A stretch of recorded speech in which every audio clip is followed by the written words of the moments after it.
Pova Slim 5G daripada Tecno. So, buka-buka kita dapat kotak dulu. So, kita tengok apa yang ada dalam kotak ni dulu. Mesti manual punya. Oh, tidak, aku silap. Aku betul juga. Sebab dia memang ada manual. Banyak kan? Weh, baik betul.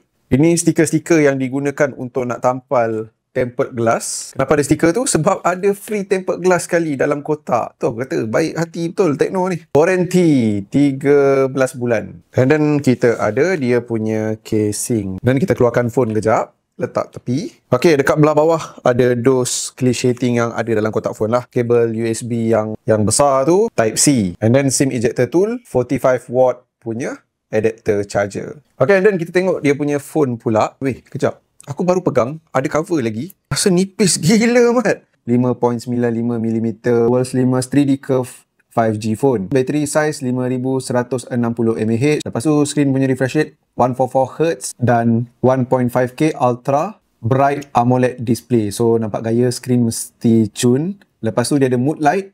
Mood light design. Mood light tu apa? Dia punya lampu dekat belah belakang ni. Nanti aku tunjuk lah. Lepas tu menggunakan chip MediaTek Dimensity 6400 5G+.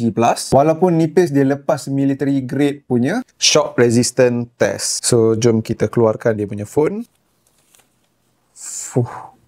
Nipis. Ini betul-betul nipis ni. Boleh kata macam screwdriver tadi tu lagi tebal sikit daripada phone ni. Memang slim. And then ringan juga. Sebab kalau tak silap aku, berat dia 160 gram sahaja. Kau bayangkan dah lah nipis, tapi bateri capacity dia 5160 mAh. Kalau kita tahu phone, company lain yang buat phone nipis, bateri dia kecil size. Tak tahan lama, tapi indah, long lasting. Dia punya speaker dekat bawah ni, Dolby Atmos mono speaker. Nampak? Nipis-nipis pun speaker ada Dolby Atmos punya certification lah. Baru nak set up je dah rasa dia punya smooth 144Hz. Memang kena betul lah dengan dia punya tagline slim yet powerful. Tengoklah dia punya design belakang, body dia. Memang simple je, minimalis je. Tapi kau tengok dia punya nipis tu. Itulah dia punya main highlight. Nipis dan ringan. Aku dah buka YouTube, kita nak testing dia punya color dia. Okay guys, ini dia punya screen. Bagi aku dia punya color pop, cantik.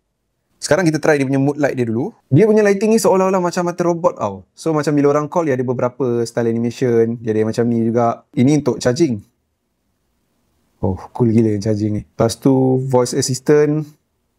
Smart. And then startup. Try pakaikan pula dengan casing. Rasa macam tak pakai casing sebab casing dia je dah fit. Ini lepas pakai casing. So macam korang rasa function tak AI phone daripada Tecno ni? Pova Slim 5G. Kalau korang berminat, korang boleh dapatkan pada tanda harga yang korang nampak dekat skrin korang sekarang ni.